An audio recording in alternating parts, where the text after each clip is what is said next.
Programa Mulher Brasileira. Entrevista.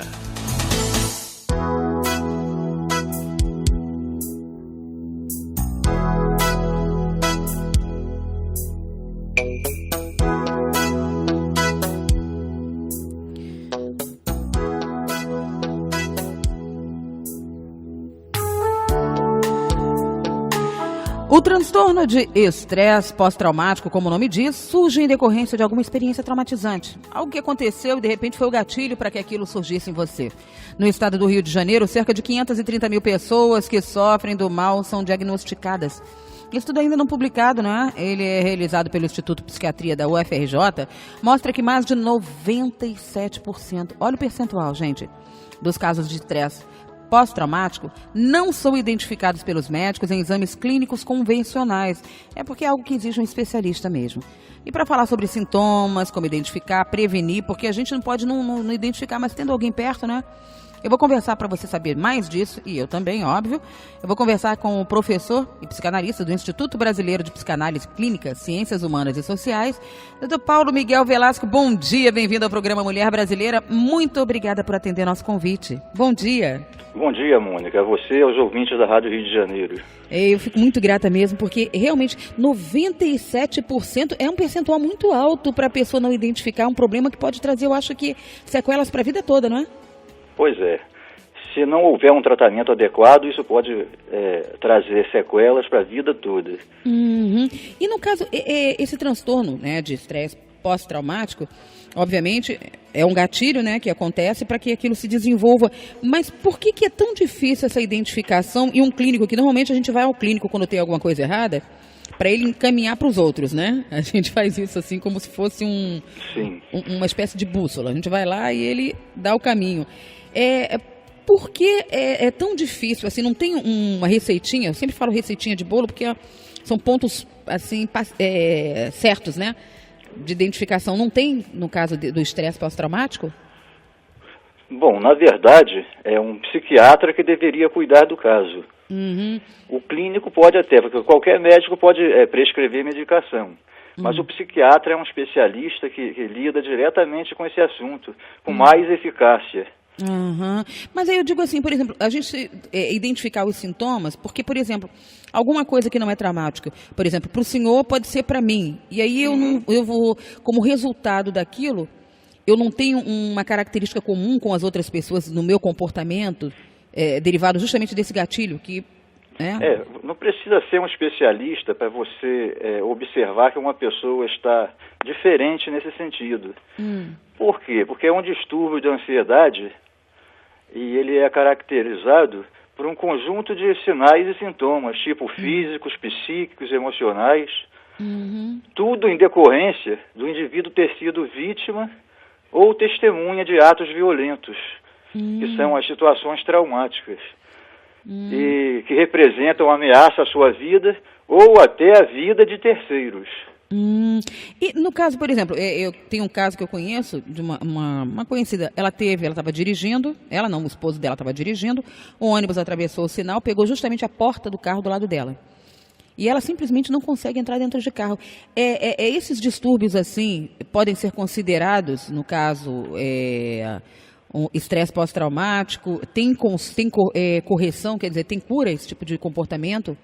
Olha bem, a pessoa que sempre tem um trauma desse tipo que você relatou, toda vez que se deparar com um assunto, seja em TV, internet, em jornal, vai acionar o gatilho da ansiedade e posteriormente o do transtorno. Ela tem tremor até, tadinha, essa pessoa. Isso acontece sim. E geralmente, Mônica, 75% desse transtorno são nas mulheres. Nossa, até a mulher nisso é premiada.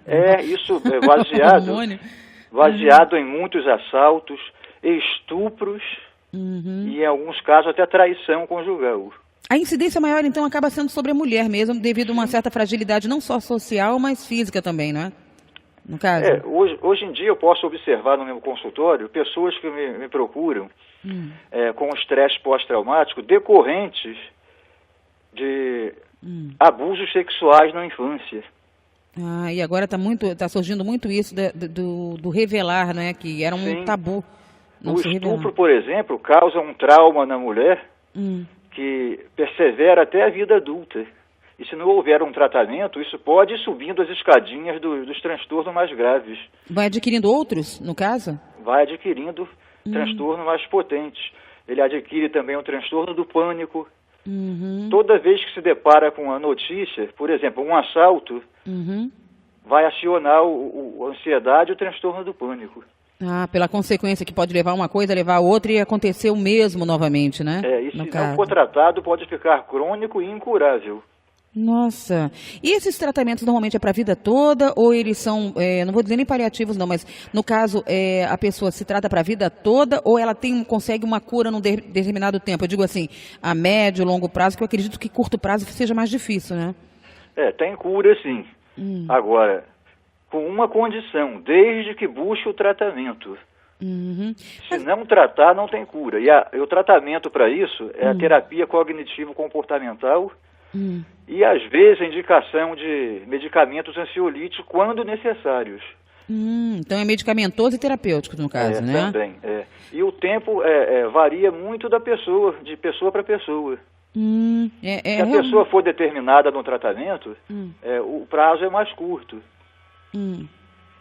E aí, no caso, a pessoa, por exemplo, porque a gente sabe que tem o tabu de se mostrar ou se revelar com problemas. Muitas pessoas têm, inclusive nesse tipo de violência, a mulher normalmente ela se retrai mais, ela é muito refratária, não é? Não é só, e o homem quando passa então por algum tipo de violência nesse sentido, então aí nem se fala. Tem uns que cometem até atos assim que não dá para voltar atrás. Como é que a pessoa pode ser ajudada se ela não quer ou ela não enxerga, no caso? Ela identificar isso ou ser identificada por alguém próximo? Bom, alguém próximo vai observar. E geralmente a própria pessoa não reconhece. Ela sabe que está com um problema, mas não reconhece o problema. Então quem está ao redor pode observar e a melhor forma de ajudar é indicar um profissional habilitado. Porque as pessoas têm ainda que preconceito, né? Quando fala em psiquiatra, o pessoal já pensa, é doido. Sim. Olha só, um detalhe importante, Mônica. Às vezes os parentes, os amigos, com boa intenção de ajudar, acabam atrapalhando. Então... Por quê? Porque esses sintomas que apresentam o transtorno, o indivíduo vai ouvir críticas, julgamento dos amigos, quando não é isso que ele quer ouvir. Ele precisa de um ouvir clínico, de uma pessoa que possa orientá-lo melhor. Então essas pessoas acabam atrapalhando, acionando mais ainda o gatilho da ansiedade. Ainda mais quando diz assim, isso é bobagem, você levanta que você já é adulto. Isso é frescura, levanta daí, você está fazendo o corpo mole. Isso tudo é prejudicial, porque quem já passou por isso sabe o que é. É uma aflição horrível que dá dentro do peito, que a pessoa quer expulsar e não consegue. Precisa de auxílio, e auxílio obviamente especializado, que é de um terapeuta, um psiquiatra, porque a gente tem que acabar com esse tabu no Brasil. Eu acho que no Brasil é mais comum de achar que psiquiatra é para maluco, né? Ou então para doido, né? Existe esse preconceito. Não é por aí. O psiquiatra cuida de insônia, comportamentos, tudo isso também.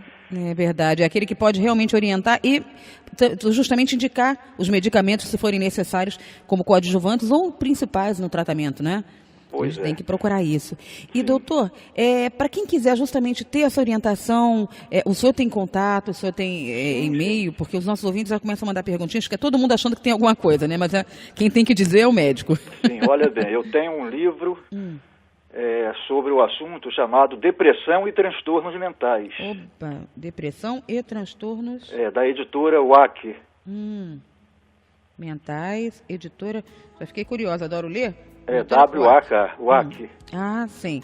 E aí, lá tem informações. Mas tem um capítulo só desse transtorno do estresse pós-traumático, com melhores explicações, onde a pessoa irá entender melhor o transtorno. Olha, e quem quiser tirar dúvidas, tem algum site, algum e-mail que você possa indicar? Tem o meu e-mail ou o meu telefone, eu posso deixar também, não tem problema. Eu agradeço. O e-mail é paulo.velasco PSI, psi, @gmail.com. gmail.com. E o telefone? Vou deixar com você, é 98 666 5472. 5472. Doutor Paulo Miguel Velasco, olha, muitíssimo obrigado pela sua colaboração, participação, e eu espero poder contar com o senhor outras vezes aqui, viu? Então, agradeço imensamente ao doutor Paulo Miguel Velasco, que é especialista e psicanalista, além de professor do Instituto Brasileiro de Psicanálise Clínica, Ciências Humanas e Sociais. E a gente, manda a sua perguntinha, manda aí a sua vontade, que a gente retorna aqui com ele para justamente continuar sanando essas dúvidas, tá bom?